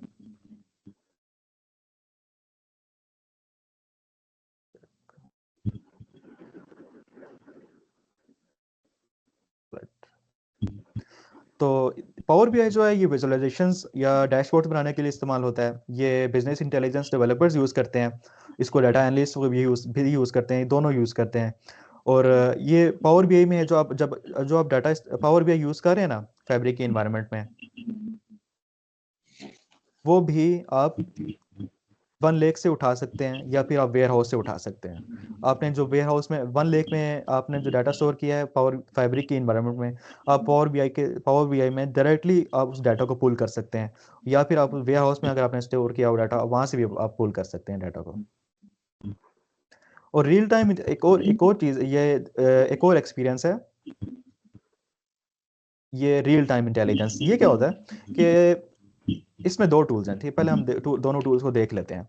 रियल टाइम इंटेलिजेंस के अंदर ना ये देखें दो टूल्स होते हैं, इसको हम हमें क्लिक करता हूँ मैं, और आपके पास ये दो टूल्स शो हो रहे हैं। आप इवेंट हाउस होता है, और बाकी के क्यू एल क्यू रिसेट भी है, रियल टाइम डैशबोर्ड भी है। बट मेनली मैं आपको दो टूल्स के बारे में बताऊंगा। इवेंट स्ट्रीम है और एक एक्चुएटर इवेंट हाउस है। मैं आपको बताता हूँ कि ये इवेंट हाउस और इवेंट स्ट्रीम क्या होता है। इवेंट हाउस ये होता है कि आपका जो रियल टाइम डाटा है ना, लाइक लाइव डाटा अगर आपने स्टोर करना हो, कोई स्ट्रीमिंग हो रही हो डाटा की, जैसे यूट्यूब पे आप वीडियो को कोई स्ट्रीम कर रहे होते हैं, उसको आप उसकी एग्जांपल ले लें कि रियल टाइम जो डाटा है वो उसको स्टोर करने के लिए आप इवेंट हाउस में स्टोर करते हैं डाटा। और ये एक स्टोरेज ऑप्शन है रियल टाइम इवेंट स्ट्रीम्स को इस्तेमाल करने के लिए इवेंट हाउस। और ये भी इसका डाटा भी at the end OneLake में ही जाता है, वन लेक के अंदर ही और उसका फॉर्मेट भी at the end delta parquet format में ही होता है, just like lakehouses and warehouses. और सेकंड टूल जो मैं आपको बताऊंगा वो है इवेंट स्ट्रीम। इसका ये काम होता है कि डाटा को ये इंजेस्ट करता है, लाइक डाटा, आपको याद होगा मैं आपको डाटा फैक्ट्री के बारे में मैंने शुरू में बताया था। एज जो डाटा इंजीनियर्स यूज़ करते हैं डिफरेंट सोर्सेज से डाटा उठा के, मतलब उसको इस्तेमाल करने के लिए डाटा इंजीनियर्स यूज़ कर सकते हैं। लेकिन अगर जो रियल टाइम में डाटा आ रहा है, मतलब कॉन्स्टेंटली लाइव फॉर्मेट में आ रहा है, उसको आपने अगर यूज़ करना है तो आप इवेंट स्ट्रीम टूल का इस्तेमाल करते हैं। ये क्या करता है कि ये डाटा को रियल टाइम में उठाता है और फिर जाके ये इवेंट हाउस में स्टोर कर देता है। मतलब इवेंट स्ट्रीम का काम उठाना हो गया, और इवेंट हाउस में जाके उठा के आपने यहाँ पर स्टोर कर दिया। ये रियल टाइम के डाटा को आप जो रियल टाइम डाटा होता है उसको आपने इस्तेमाल करने के लिए। तो ये बिल्कुल डाटा फ्लो की तरह ही है, जैसे हमने अभी बताया कि डाटा फैक्ट्री में जो डाटा फ्लो का टूल है, ये उसी की तरह ही है। लेकिन ये सिर्फ मतलब स्ट्रीमिंग टाइप ऑफ डाटा के लिए है, जो लाइव डाटा हो गया, जो कॉन्स्टेंटली आ रहा होता है, रियल टाइम डाटा होता है, ये उसके लिए होता है। जो लास्ट एक्सपीरियंस मैं आपको बताऊंगा वो है data actuator. Where is it, ये यहाँ पर ही है, ये रियल टाइम इंटेलिजेंस में यहाँ पर है एक्चुएटर। ये आप एक्चुएटर का इस्तेमाल कर सकते हैं। मैं आपको बताता हूँ ये क्या चीज़ है। आप इस चाहें तो आप यहाँ एक तो इस यहाँ से भी एक्सेस कर सकते हैं एक्चुएटर को, या आप चाहें तो क्रिएट में जाके यहाँ पर भी ऑप्शन होता है, आई थिंक यहीं पर था। ये देखें पावर बीआई में नहीं, यहाँ पर ये रियल टाइम इंटेलिजेंस, ये देखें ये वही चीज़ है। ये भी वही चीज़ है और ये भी वही चीज़ है, बस यहाँ पर आप डायरेक्टली तो तेज़ी से एक्सेस कर सकते हैं। और क्रिएट में थोड़ा सा ज़्यादा ओवरव्यू दिया गया है डिफरेंट टूल्स का हर एक्सपीरियंस में। जैसे रियल टाइम इंटेलिजेंस में ये अभी हमने इवेंट हाउस डिस्कस किया और इवेंट स्ट्रीम डिस्कस किया। और ये लास्टली हमें अभी आपको मैं बताऊंगा एक्चुएटर क्या होता है। एक्चुएटर ये होता है कि आप जो डाटा को जब इंजेस्ट कर रहे हैं डिफरेंट सोर्सेज से, आपने अगर उस पर कोई कंडीशंस लगानी हो, लाइक आपने कोई जैसे इमेजिन करें कोई एक्शंस कोई परफॉर्म करने हो, ठीक है। देखें, define actions to react to patterns और conditions that are detected in data. Like imagine करें कि स्मोक डिटेक्टर्स आप इमेजिन कर लें, घर के अंदर जो स्मोक डिटेक्टर्स होते हैं वो क्या करेंगे, अगर कोई स्मोक होगी कमरे के अंदर तो वो एकदम से फायर अलार्म बज जाएगा। तो वो एक तरह की एग्जांपल है कि जैसे कंडीशन की बेस पे जब कोई एक्शन लिया जाता है तो वो डाटा एक्टिवेटर के थ्रू किया जाता है। लाइक देखें आईओ टूल, जैसे कोई सेंसर हो गया, जो जैसे कोई आपका कोई वेयर हाउस है, देखें फिजिकल कोई वेयर हाउस हो गया, जैसे ही उस वेयर हाउस में जगह फुल हो जाएगी ना, तो डाटा एक्टिवेटर में कोई आपने कोई कंडीशन लगाई होगी कि आप फौरन से ईमेल भेज दो मैनेजर को कि भाई डाटा फुल हो गया डाटा वेयर हाउस में। तो ये अगर आपने कोई कंडीशंस लगानी हो डाटा पे, तो आप उसके लिए डाटा एक्टिवेटर का इस्तेमाल कर सकते हैं। और डाटा एक्टिवेटर में रिफ्लेक्स जो टूल है उसकी मदद से डाटा जो ये ट्रिगर होता है, कोई एक्शन ट्रिगर होता है रिफ्लेक्स का टूल की मदद से। तो ये अभी तो हम इसको नहीं डिस्कस करेंगे डीपली, क्योंकि हर टूल की कॉम्प्लेक्सिटी ज़्यादा है। इस 1 आवर के सेशन में नहीं आएगा काफ़ी समझ, लेकिन बेसिक से आपको आइडिया हो जाएगा कि अगर जब आप फ्यूचर में एक्सप्लोर करेंगे ना, तो एटलीस्ट आपके पास थोड़ा बहुत माइंड में एक पाथ से बन चुका होगा, हाँ यार मैंने इसके बारे में पढ़ा था, तो अब मैं इसके बारे में थोड़ा सा और डीपली कोई स्टडी कर लेता हूँ। आपको इसके ट्यूटोरियल देख लें, 1-2 आवर्स के ट्यूटोरियल्स देख लें यूट्यूब पे, तो आपको हर एक्सपीरियंस के बारे में अच्छा समझ आ जाएगा। आपको हाँ, एक और चीज़, आपको फैब्रिक में ना ये सारे टूल्स नहीं समझ आने चाहिए। बहुत ज़्यादा टूल्स हैं, तो हर टूल आपको नहीं आना चाहिए। आप अगर आप डाटा इंजीनियर हैं तो आप सिर्फ वही टूल्स ही यूज़ करेंगे जो आपकी फील्ड से रिलेटेड होंगे। लेक हाउस में आप डाटा स्टोर कर रहे होंगे, आप डाटा फैक्ट्री को इस्तेमाल कर रहे होंगे, तो एज अ डाटा साइंटिस्ट आप सिर्फ इन्हीं टूल्स को इस्तेमाल कर रहे होंगे। तो अब ये चीज़ आपको समझ आ जाएगी कि आपने कौन से टूल्स इस्तेमाल करने हैं जो आपकी फील्ड से रिलेटेड हैं। तो अब हम वापस आते हैं लेक हाउसेस की तरफ, रिकैप कर लेते हैं कि देखें लेक हाउसेस में जैसे हमने बात की थी कि लेक हाउस में आप डाटा स्ट्रक्चर फॉर्मेट में भी स्टोर कर सकते हैं डेल्टा टेबल्स में, और आप अनस्ट्रक्चर्ड फॉर्मेट में भी स्टोर कर सकते हैं रॉ फाइल, मतलब रॉ फाइल्स में, लाइक CSV फाइल हो गई, कोई एक्सेल की फाइल हो गई, या आप और अपने लेक हाउस में अगर जो डाटा को आपने अगर इस्तेमाल करना है ना, या उसमें कोई चेंजिंग वगैरह करनी है, या तो उसके लिए आप पावर BI ज़्यादातर जो यूज़ किया जाता है वो पाइथन नोटबुक्स में ही नोटबुक्स होती है, नोटबुक की इन्वायरमेंट होती है, और वहाँ पर आप पाइथन स्पार्क कोड को इस्तेमाल करके लेक हाउस में जो डाटा है उसको मैनिपुलेट करते हैं। और लेक हाउसेज में SQL की फंक्शनैलिटी बहुत लिमिटेड होती है, जैसे हमने पहले बताया था ना कि लेक हाउस में आप SQL में सिर्फ रीड कर सकते हैं, राइट नहीं कर सकते, ये उस चीज़ की बात हो रही है यहाँ पर। और आप लेक हाउसेज में ही डाटा को आप डायरेक्टली वहाँ पर पावर BI का भी इस्तेमाल कर सकते हैं और अपने डाटा को एक विजुअलाइजेशन की फॉर्म में लाने के लिए। तो ये चीज़ हमने ऑलरेडी डिस्कस कर ली थी कि अगर डाटा फ्लो में हमने एज अ डाटा फैक्ट्री जो है उसमें हमने डाटा को इंजेस्ट करना हो, लाइक CSV की फाइल में थ्रू हमने जब डाटा को इंजेस्ट किया था। और हाँ, लेक हाउस में आपको मैं लेक हाउस भी दिखा देता हूँ। अगर आपने लेक हाउस में डाटा को इंजेस्ट करना हो, हमने वेयर हाउस में अभी अभी तक हमने सिर्फ वेयर हाउस में देखा था, लेकिन अगर आपने वेयर हाउस लेक हाउस में डाटा को स्टोर करना है ना, like for example raw form में, तो उसके लिए मैं आपको यहाँ पर दिखाता हूँ। आप यहाँ पर आए, रील देखें, यहाँ पर रियल टाइम इंटेलिजेंस में है, और यहाँ पर डाटा इंजीनियरिंग में आप इस एक्सपीरियंस में, डाटा इंजीनियरिंग के एक्सपीरियंस में यहाँ पर ही आई बिलीव ऑप्शन है लेक हाउस का, ये यहाँ पर आप लेक हाउस बना सकते हैं अपना इस डाटा इंजीनियरिंग के ही एक्सपीरियंस में। इस पर क्लिक किया, यहाँ पर लिखते हैं माई फर्स्ट लेक हाउस।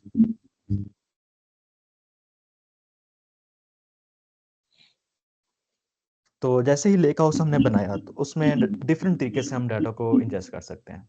आप चाहें तो देखें अनस्ट्रक्चर फॉर्मेट पे आप यहाँ पर डायरेक्टली स्टोर कर सकते हैं, अपनी लोकल मशीन से डाटा स्टोर कर सकते हैं।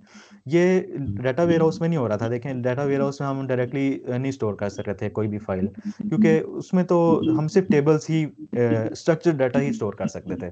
यहाँ पर आप चाहें तो डायरेक्टली स्टोर कर सकते हैं, अपलोड कर सकते हैं डाटा, या फिर आप चाहें तो डायरेक्टली इंपोर्ट कर सकते हैं डाटा, कोई सैंपल अपने जो टेबल्स बनाए हुए हैं, या आप शॉर्टकट्स के थ्रू भी आप डाटा ले सकते हैं। लाइक अगर किसी और क्लाउड इन्वायरमेंट में डाटा आपका पड़ा हुआ है ना, लाइक किसी और क्लाउड इन्वायरमेंट में, लाइक एजर नहीं, लाइक AWS में आपका डाटा पड़ा हुआ है, या किसी गूगल क्लाउड स्टोरेज में पड़ा हुआ है, वो दूसरे स्टोरेज इन्वायरमेंट्स हैं।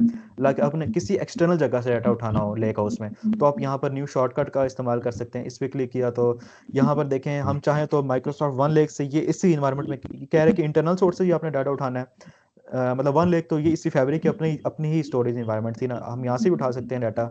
तो और हम एक्सटर्नल सोर्स से भी डाटा उठा सकते हैं। Amazon S3 जो है ये AWS का एक स्टोरेज सोल्यूशन है, क्लाउड सोल्यूशन। ये Amazon S3 कंपैटिबल है, एजर डाटा लेक स्टोरेज जेन 2 है, ये एजर का स्टोरेज सोल्यूशन है। ये GCP गूगल क्लाउड स्टोरेज, ये गूगल का है, गूगल का क्लाउड स्टोरेज सोल्यूशन है। मतलब आप अपने लेक हाउस में ही ना शॉर्टकट्स के थ्रू एक्सटर्नल सोर्सेज से भी डाटा उठा सकते हैं लेक हाउस में। यहाँ पर आप इंटरनल सोर्सेज के थ्रू भी उठा सकते हैं अपने ही फैब्रिक के एनवायरनमेंट में से।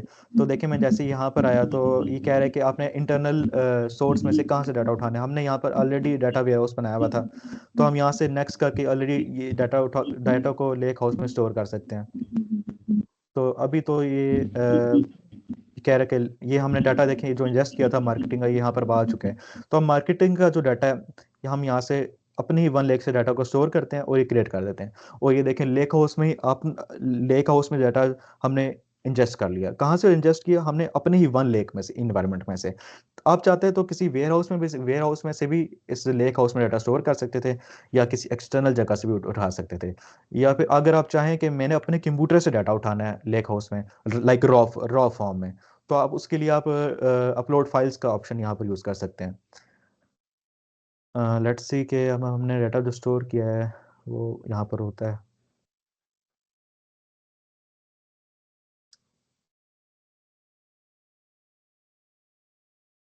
आई थिंक इट्स स्टक। छोड़ें, फिर देखते हैं जब तक ये होता है, हम फिर आगे आते हैं। देखिए unstructured data, unstructured lake house के अंदर हम अनस्ट्रक्चर्ड फॉर्मेट में भी डाटा को उठा सकते हैं, जैसे हमने बताया था। देखिए upload data data directly from your machine. तो ये एक अनस्ट्रक्चर्ड टाइप का एक डाटा होता है। और जब अनस्ट्रक्चर्ड फॉर्मेट का कोई डाटा जब आप अपने लेक हाउस में लेके आते हैं, तो आपने उसको टेबल में आप स्टोर करते हैं। जब आप उसको टेबल में स्टोर करते हैं तो वो डाटा स्ट्रक्चर्ड फॉर्मेट में हो गया, ठीक है। लाइक शुरू में तो वो स्ट्रक्चर्ड फॉर्मेट में था ना, लाइक कोई फाइल होगी, सीएसवी की कोई फाइल होगी या एक्सेल की फाइल होगी। लेकिन अगर अब उसको स्ट्रक्चर्ड फॉर्मेट में लेके आना है, तो उसके लिए आप उस डाटा को, अनस्ट्रक्चर्ड डाटा को आप टेबल में कन्वर्ट कर दें इसी लेक हाउस की इन्वायरमेंट में। इसको रिफ्रेश कर लेते हैं, लेट्स सी। ये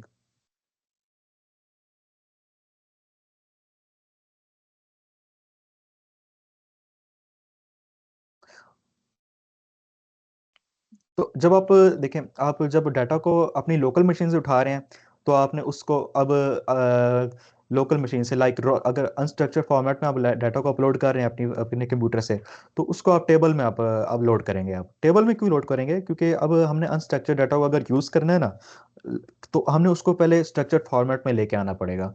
तो उस स्ट्रक्चर्ड फॉर्मेट में लाने के लिए हम डायरेक्टली यहाँ पर वन लेक में, आपको मैं बताता हूँ, लेट्स हम नया नया लेक हाउस बना लेते हैं।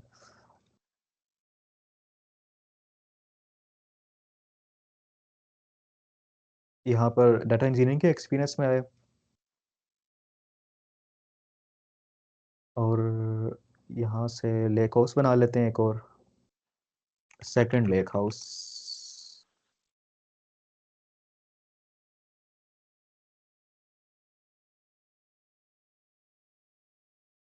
देखें अब हम यहाँ से डायरेक्टली फाइल को अपलोड कर लेते हैं अपने कंप्यूटर से इस लेक हाउस में, अनस्ट्रक्चर्ड फॉर्मेट में।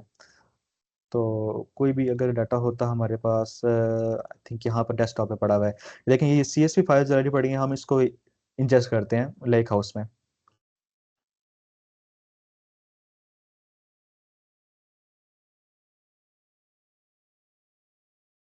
तो ये डाटा आई थिंक स्टोर हो गया। ये तो ये आपका लेक हाउस है, ये सारा तो फाइल्स में है। तो आपने जो डाटा अभी अपलोड किया है, यहाँ पर शो हो जाना चाहिए। ये आपने जो डाटा अभी अपने कंप्यूटर से उठाया है, तो ये एक अनस्ट्रक्चर्ड फॉर्मेट में पड़ा हुआ है। ये एक डायरेक्टली कोई सीएसवी की कोई फाइल है। तो आपने अब इसको अगर यूज़ करना है ना, तो इसको आपने पहले टेबल्स में ही बनाना पड़ेगा। तो देखें टेबल में कैसे बनाएंगे, इस डाटा को टेबल में कैसे कन्वर्ट करेंगे, बहुत ईजी है। यहाँ पर ही ये इस डाटा के ऊपर आप होवर करें, तो ये तीन डॉट्स होंगे, इस पर क्लिक करें और load data to note new tables. तो यहाँ पर आप न्यू न्यू टेबल पे क्लिक करें। आप इस टेबल का नाम मार्केटिंग ही रख दें, लोड कर दें। तो यहाँ से ये बता रहा है कि आपका जो सी स्पीक, जो आपकी ये फाइल है, ये अब नई टेबल में जा रही है।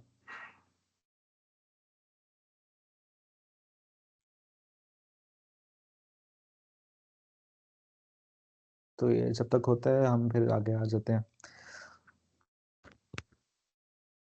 तो शॉर्टकट्स से हमने यहाँ पे जैसे डिस्कस किए थे कि अगर आपने किसी इंटरनल सोर्स से डाटा उठाना हो, कोई स्ट्रक्चर डाटा उठाना हो, तो आप उसके लिए शॉर्टकट्स के ज़रिए आप इंटरनल जगहों से डाटा उठा सकते हैं या एक्सटर्नल सोर्सेज से भी उठा सकते हैं। और सीक्वल एनालिटिक्स एंड पॉइंट, ये लास्ट चीज़ है जो हम अभी बस थोड़ी सी डिस्कस करेंगे। ये इतना डीपली नहीं जाएंगे क्योंकि आई थिंक टाइम कम रह गया है। बस 10 बजे तक हम एंड करते हैं। हाँ ये देखें, ये अभी मैंने जो डाटा अभी टेबल फॉर्मेट में लेके आया था, ये देखें टेबल्स में ऑलरेडी डाटा बन चुका है। तो ये आप इसको बस, ये आपकी एक टेबल फॉर्मेट में यहाँ पर ऑलरेडी डाटा बन चुका है। अब चाहें तो आप इसी डाटा को इस्तेमाल करके आप कोई भी आपने कोई काम करना हो, लाइक मशीन लर्निंग मॉडल्स बनाने हो, आपने उसको डाटा को ट्रेन करना हो, या आपने कोई डाटा को विजुलाइज करना हो, या आपने इसी डाटा को क्लीन करना हो एज अ डाटा इंजीनियर, तो आप यहाँ से कर सकते हैं। अब सीको एनालिटिक्स एंड पॉइंट ये क्या चीज़ है? ये है, ये इसी डाटा एनालिटिक्स लेक हाउस की ही बात हो रही है। लेकिन लेक हाउस में हम अभी दो तरीके से लेक हाउस में इंटरेक्ट कर सकते हैं। एक सीक्वल के थ्रू कर सकते हैं और एक नोटबुक्स में पाइथन के थ्रू कर सकते हैं। तो सीक्वल में लिमिटेड फंक्शनैलिटी होती है, लेक हाउस में हम सिर्फ रीड कर सकते हैं डाटा को। लेकिन हम उसको राइट नहीं कर सकते उसमें। लेक हाउस में सीक्वल में हम डाटा को राइट नहीं कर सकते। अगर हम लेक हाउस में डाटा को मतलब हमने उसको चेंज करना है डाटा को, तो हम उसके लिए हम पाइथन नोटबुक्स में हम पाइथन स्पार्क कोड इस्तेमाल करेंगे। तो अ, देखें, अगर आपने लेक हाउस में लेक हाउस जो है आपका, ये लेक हाउस है, ये देखें, ये सेकंड लेक हाउस है, माय फर्स्ट लेक हाउस। तो इसमें अगर आपने डाटा को क्यूरी करना है ना सीक्वल के जरिए, तो आप यहीं से जाएं, यहाँ पर होवर करें, तो सीक्वल एनालिटिक्स एंड पॉइंट इस पे क्लिक करें। अब तो आप चाहें यहाँ से अब अपने डाटा पे क्यूरीज वगैरह लगा सकते हैं। लेट मी सी अगर ये हो रहा है तो, हाँ, ये सीक्वल एनालिटिक्स एंड पॉइंट हो गया। और ये देखें, सीक्वल एनालिटिक्स एंड पॉइंट पे अभी यहाँ से हम आपको बताते हैं कि ये कैसा एक्सपीरियंस है सीक्वल एनालिटिक्स एंड पॉइंट, जिससे आप लेक हाउस में जो आपने डाटा स्टोर किया है उसको आप सीक्वल की मदद से आप उसको उसके साथ इंटरेक्ट कर सकते हैं। और ये ज़्यादातर डाटा एनालिस्ट ही हमेशा इस्तेमाल करते हैं, क्योंकि देखें नाम से ही पता लग रहा है सीक्वल एनालिटिक्स एंड पॉइंट। तो लेक हाउस में हम सिर्फ डाटा को एनालाइज कर सकते हैं, हम उसको चेंज नहीं कर सकते। तो हम चाहें उस पर थोड़ा सा डाटा की एक्सप्लोरेशन कर सकते हैं, उसको हम रिपोर्ट वगैरह बना सकते हैं उस डाटा की। और ये देखें, यहाँ पर हमने उसको बनाते कैसे हैं, सीक्वल एनालिटिक्स एंड पॉइंट को कैसे बनाते हैं, ये इस तरह से बनाते हैं। लेक हाउस को आपने ओपन किया और यहाँ से आपने SQL analytics endpoint select कर लिया। और हाँ, अब हमने अगर देखें यहाँ पर ये बता रहे हैं हम कि अगर हमने देखें सीक्वल में ही रह के अगर हम डाटा को चेंज करते हैं ना, तो एरर आ जाता है। अब देखें, ये यहाँ पर हम ये देखें, ये जो क्यूरी अगर आपको नहीं समझ आ रही सीक्वल की, यहाँ पर हम सिर्फ डाटा को रीड कर रहे हैं। देखें, हमने यहाँ से बस 2 कॉलम्स उठाए हैं डाटा में से, इसी टेबल में हमने कोई कोई टेबल था जहाँ से हमने डाटा को बस उठाया, और हमने बस उसकी एक क्यूरी एनालाइज कर लिया कि एवरेज रिटर्न ऑफ इन्वेस्टमेंट क्या था, डिफरेंट सोशल ये इन चीज़ों कंपेन्स टाइप्स का एवरेज रिटर्न इन्वेस्टमेंट क्या था। लेकिन हमने अगर देखें उसी टेबल को अगर हमने कोई चेंज करने की कोशिश करते हैं, तो यहाँ पर एक एरर आ जाता है कि डाटा मैनिपुलेशन लैंग्वेज की statements are not supported for this table type in this version of SQL server. देखें, इंसर्ट कमांड्स हो गई या डिलीट की कमांड हो गई या अपडेट की कमांड हो गई, वो सारे DML स्टेटमेंट्स होती हैं, डाटा मैनिपुलेशन स्टेटमेंट्स। हम वो इस्तेमाल ही नहीं कर सकते क्योंकि वो राइट स्टेटमेंट्स होती हैं। सीक्वल एनालिटिक्स एंड पार्ट में हम सिर्फ रीड कर सकते हैं।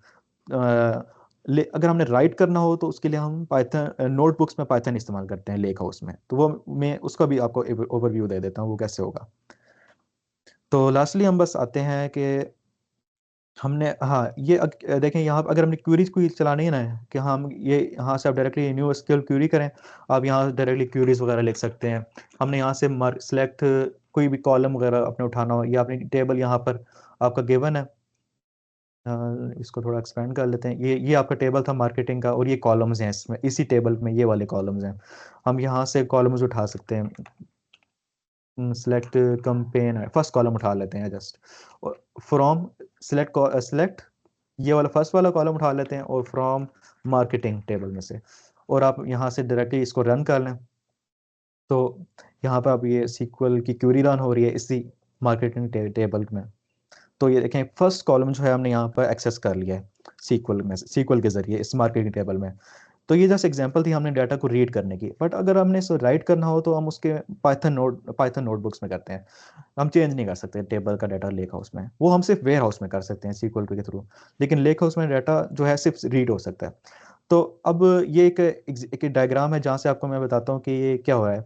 देखें, फैब्रिक की इन्वायरमेंट है, ये एक ग्रीन जो है ये एक फैब्रिक की इन्वायरमेंट है, और ये सारा डाटा जो है ये एज अ वन लेक में स्टोर हुआ है।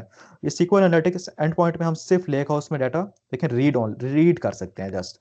लेकिन वेयर हाउस में हम बोथ रीड भी कर सकते हैं सीक्वल के थ्रू डाटा, और राइट भी कर सकते हैं। तो अब देखते हैं कि लास्ट चीज, हाँ, लास्ट चीज एक ये रह गई कि अगर आपको सीक्वल नहीं आती ना, तो आप यहाँ पर ये विजुअल क्यूरी एडिटर भी इस्तेमाल कर सकते हैं। इसका ये फायदा होगा कि आप बस डायरेक्टली ड्रैग एंड ड्रॉप्स के थ्रू ही आप सीक्वल की जो क्यूरीज हैं वो रन कर सकते हैं। बट ये चीज़ मैं रेकमेंड नहीं करूँगा, क्योंकि सीक्वल जो है ना, as a data engineer, as a data analyst या एज एन ML इंजीनियर, आपको SQL मस्ट आनी चाहिए, क्योंकि इन सब कैरियर्स में डाटा इंजीनियर हो गया, डाटा एनालिस्ट हो गया, या ML इंजीनियर्स भी हो गए, उन सबको कहीं ना कहीं पर मोस्टली अपने कैरियर में SQL इस्तेमाल करना ही पड़ती है। उसके बगैर आप गुजारा नहीं कर सकते ड्रैग एंड ड्रॉप में। और इससे विजुअल क्वेरी एडिटर की काफ़ी लिमिटेड फंक्शनैलिटीज हैं, लाइक ये भी जस्ट रीड ओनली ही है, आप इसमें सिर्फ ही आप डाटा को रीड ही कर सकते हैं। और लास्टली DML स्टेटमेंट्स जो होती हैं वो अपडेट हो गई, इंसर्ट हो गई और डिलीट हो गई। ये DML स्टेटमेंट्स वो होती हैं जो डाटा राइट करने के लिए इस्तेमाल होती हैं SQL में, ठीक है। और अब हम ये देखते हैं कि लास्ट चीज, हाँ बस जस्ट 2 स्लाइड्स लेफ्ट।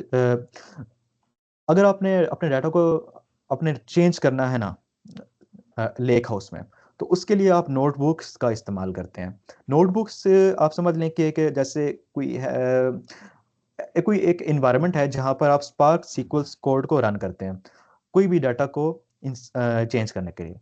लाइक ये इमेजिन कर लें आपके, ये जो है, ये जो सेल आपके सामने शो हो रहा है, ये सेल जो है ना, ये नोटबुक्स में इस्तेमाल हो रहा है। और ये यहाँ पर एक हम छोटा सा कोड लिख रहे हैं अपने डाटा को चेंज करने के लिए। लाइक ये मार्केटिंग का टेबल था, हम यहाँ पर डाटा को इंसर्ट कर रहे हैं स्पार्क SQL कोड के थ्रू। तो लास्ट चीज ही रह गई कि पाई स्पार्क जो है ना, इसमें आप देखें, PySpark cells in a notebook can execute DML statements. जो भी पाई स्पार्क जो है, ये एक बेसिकली पाइथन की API है।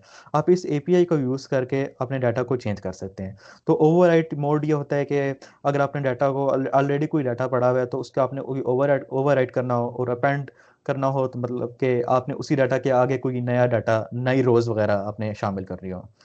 तो बस यही चीज़ थी आपको इस फैब्रिक के इंट्रोडक्शन से। तो अब हम आते हैं लास्ट चीज, लिंक्डइन प्रीमियम वाउचर। उसमें पार्टिसिपेट करने के लिए आपने, इस दफ़ा हम कोई आर्ट कंपटीशन नहीं कर रहे हैं, आप छोटे से आपके लिए एक्टिविटी है। आप लोगों ने ये करना है कि आपने जो चीज़ भी सीखी है ना, जो चीज़ भी आज सीखी है आपने, आप कोई भी अच्छा सा, कोई भी आप इंटरेस्टिंग सा कोई पोस्ट लिख दें फैब्रिक के बारे में, जो भी आपने सेशन में सीखा, और अपने लिंक्डइन पे पोस्ट करें। और आप चाहें तो मुझे आप टैग भी कर सकते हैं। और आप उस लिंक्डइन का जो लिंक हो, पोस्ट का जो लिंक होगा, वो आप उसमें शेयर कर दें व्हाट्सएप के ग्रुप में। तो जो सबसे बेस्ट पोस्ट होंगे, जो जेन्युइन पोस्ट होंगे, लाइक चैट जीपीटी जनरेटेड नहीं होंगे, वो इजीली पता लग जाता है। मतलब जिसने अच्छी तरह सेशन देखा होगा, तो ऑब्वियसली वही डिजर्विंग होगा कि मतलब इंटरेस्टेड होगा कि उसने लिंक्डइन प्रीमियम वाउचर के। तो जिसका अच्छा पोस्ट हुआ, तो हम फिर एंड में फिर डिसाइड करेंगे कि किसका सबसे बेस्ट पोस्ट है। और आप बस जो भी आपने फैब्रिक की इन्वायरमेंट में सीखा है, जो भी फंडामेंटल्स वगैरह सीखे हैं, जो चीज़ भी आपको समझ आई है, बेशक कुछ भी समझ नहीं भी आया, तो आप जो भी चीज़ समझ में आपके माइंड में आई है, आप ज़रूर उसका कोई भी पोस्ट बना लें। यहाँ पर कोई मतलब इस कंपटीशन नहीं हो रहा कि किसको सबसे अच्छा समझ आया है। जस्ट आपको अगर बेसिक भी समझ आ गया है, तो आप ज़रूर उसके बारे में बस कोई भी पोस्ट लिखें और उसका लिंक शेयर कर दें व्हाट्सएप ग्रुप में। तो दैट्स ऑल अबाउट इट। अगर आपको सेशन अच्छा लगा, तो इंशाल्लाह मैं फ्यूचर में भी और कोई सेशंस करवाऊंगा इसी फैब्रिक में ही, डाटा इंजीनियरिंग के कोर्सेज। क्योंकि पर्सनली भी मैं डाटा इंजीनियरिंग के काफ़ी आजकल मैं टूल्स वगैरह सीख रहा हूँ, तो इसके सेशंस भी फ्यूचर में इंशाल्लाह आएंगे। So thank you everyone, and अल्लाह हाफिज़।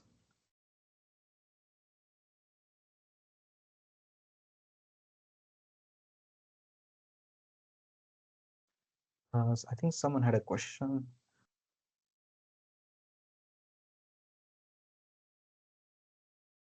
रेहान भाई, आपको मेरी आवाज़ आ रही है? आपको मैंने अनम्यूट कर दिया। कोई क्वेश्चन है तो आपका पूछ लें। जी जी अवैस भाई, thank you so much. First of all kindly एक दफ़ा रिकॉल कर देंगे कि जस्ट कंफ्यूजिंग तो टर्म्स आई हैं गेस कि लेक अभी वो हाउस। नहीं है यहाँ पर। तो आपको कोई भी क्वेश्चन हो तो आप ज़रूर व्हाट्सएप ग्रुप में पूछ सकते हैं। थैंक यू एवरीवन, अल्लाह हाफिज़।